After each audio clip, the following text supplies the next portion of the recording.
Bicycle magic is the best way for me to describe what we're about to learn today. My first experience with the side hop was with Kego Arizono, who at the time was the undisputed best rider in Japan. He'd come over to the States for a contest, and the night before a contest, we were riding around in this hotel parking lot. There was this truck where the bed was open. He rolled up next to it and side hopped into the back like it was nothing. I just couldn't understand what had just happened in front of me. All of a sudden, his bike levitated 3 feet in the air. It didn't look like he did anything special.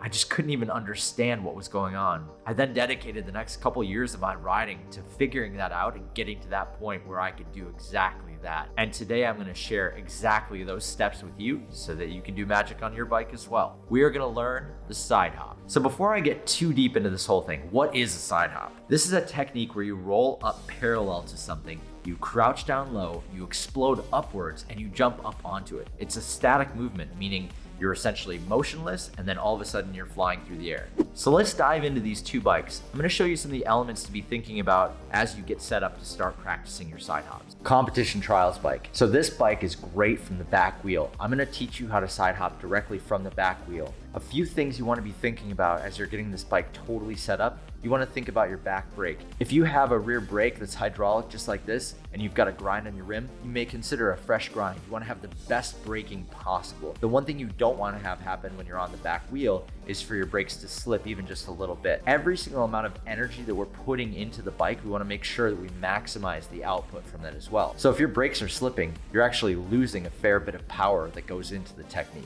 Next up, we want to think about tire pressure. I'm running about 32 PSI in my rear tire on this specific bike, but part of that is related to my weight and also the sidewall of this tire. If I could, I would probably run a little bit lower. In fact, my mod bike tire is probably mid-20s. But for a 26-inch wheel and this specific sidewall, I'm running about 32 PSI. Now, the reason why we care so much about PSI in the rear wheel is the rebound of the sidewall, which is this area right here in the tire. If you don't have enough air in this rear tire and you try to go for a side hop off the back wheel, it won't bounce off the back wheel. It won't give you any rebound. If you have too much air in here, it's not gonna flex and give you any rebound either. So getting that just right is the most important thing. I would say that as I get higher and higher in my side hops, stuff like this tends to make more of a difference where I'm just eking out that extra little bit. If you're just learning a side hop, it's probably okay not to have it as low, because the other balancing point with this whole thing is if you do a side hop and you come down really hard on the back wheel and there's no air in here, you're gonna have a flat tire. So this is one of the things you really have to kind of fine tune as you start to get in it. The final piece to dial in this bike for the side hop from rear wheel is to make sure our handlebars are rotated forward and our brake levers are rotated down. This is gonna set us up so that when we're on the back wheel, we're ready to go. Our wrists aren't in a compromised position and we're really comfortable just standing on the back wheel to begin with. On the street trials bike, we're gonna side hop from 2 wheels. I actually learned to side hop from 2 wheels before I learned side hopping from back wheels, so I feel like this is a great foundational start. Now, part of the reason why we're gonna jump from 2 wheels instead of from the back wheel is because this bike has dual disc brakes. And while disc brakes are great in most scenarios, they don't hold you up on the back wheel in the same way that the hydraulics do.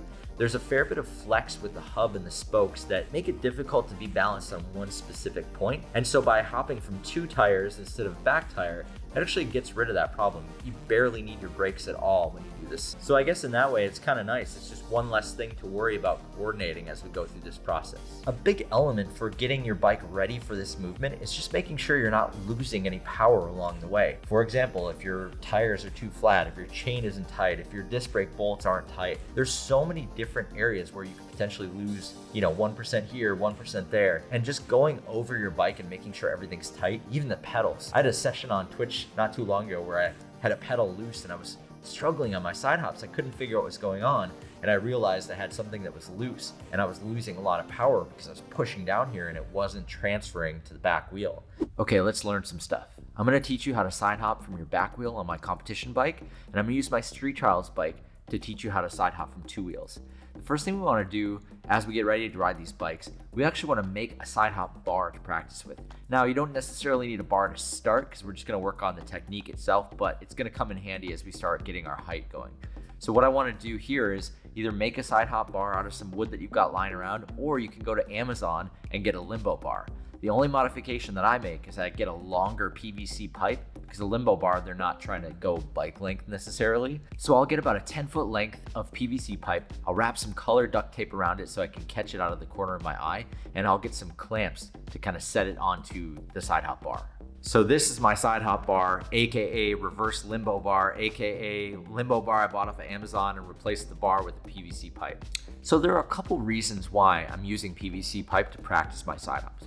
First of all, especially with the bar setup that I have, I can just advance the size of the side hop just one after another. I don't have to search out and find a bigger obstacle or bigger obstacle. So you can advance a lot faster. The other more important part though, is that if I mess something up, I'm just gonna knock this off the bar.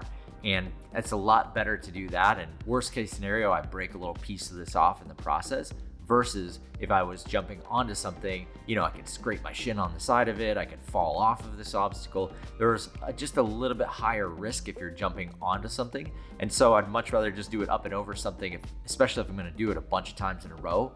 The other thing is just this mental thing. If I can jump over it, then I can for sure jump onto it. And so being able to push the height up as high as possible on the bar setup just increases my confidence when I'm actually out riding and jumping onto stuff. In any case, we've got our side hop bar, we've got our PVC pipe to hop over. Let's put them to use.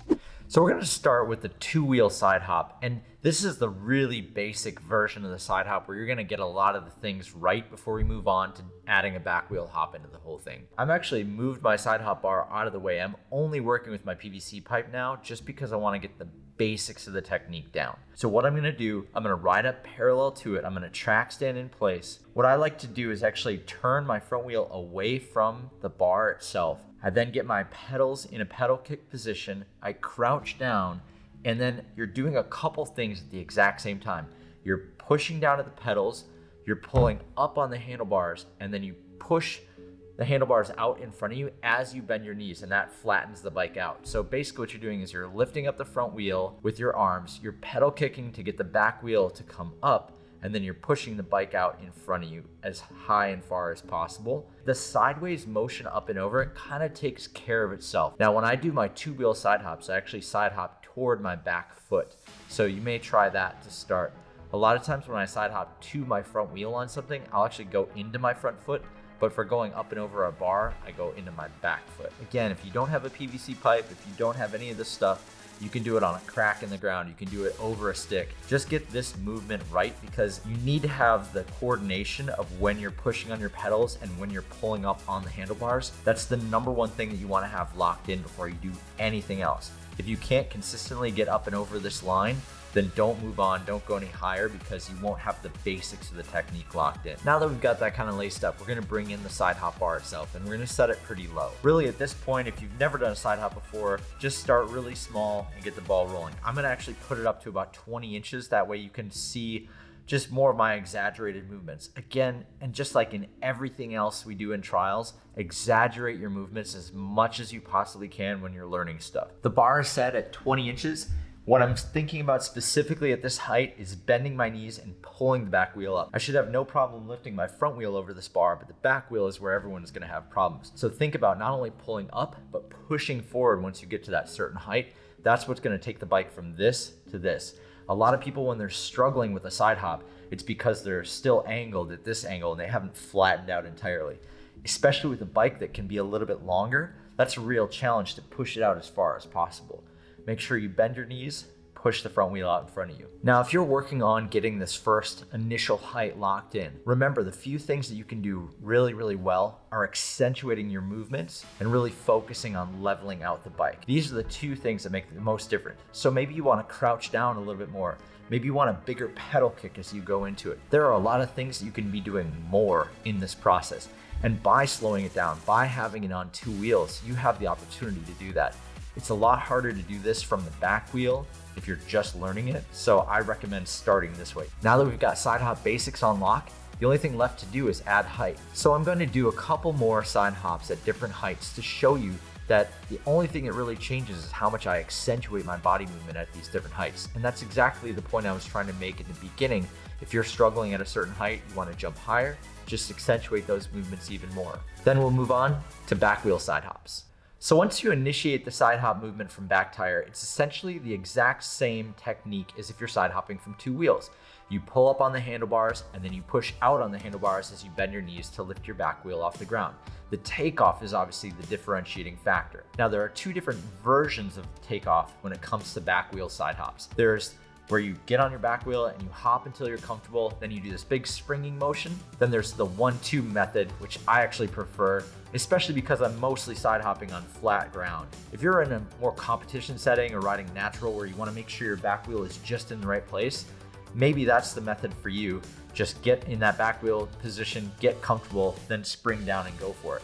But in any case, the basic technique is to crouch down into the bike, to spring directly up, pull your handlebars up with you, then push them out when you get to the top of your jump. Bring your knees up to pull the back wheel up to level out the bike, and then we clear the bar. All right, enough talking. I'm gonna show you exactly what I mean. I'm gonna side hop using the 1-2 method, and then I'm gonna side hop using the balance on the back wheel method. Just like before, I'm gonna show you this at a couple different heights just to show you how little the technique actually changes as you go on. Again, accentuate your movements as much as possible. I've mentioned about 800 times on this video so far how I do the side hop practice every time I'm on Twitch. And if you're not joining us there, it's a great place to have a discussion about techniques.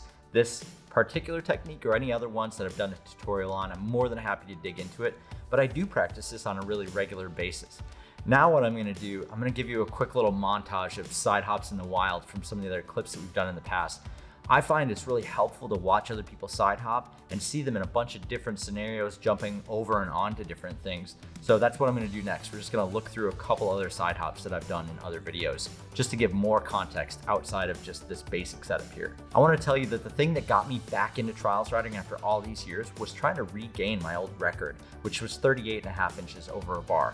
If you're doing metric, that's take that and multiply it by 2.54 and you'll have the right number in centimeters. Anyway, long story short, here I am, I've got the shred spot. I still practice side hopping on a daily basis. And I'd love to know how high you can jump on a side hop. Leave me a comment below and tell me what's your highest side hop to date. And if you end up going just a little bit higher as a result of this video, please respond back with how much higher you've gone since watching this video and trying out some of the different techniques that we've talked about. I hope this is really helpful for you. And if it's not, join me on Twitch and I'll talk to you all about the nuances of this technique. It is something where there's a lot going on in one shot, and it takes a little while to get all the pieces put together.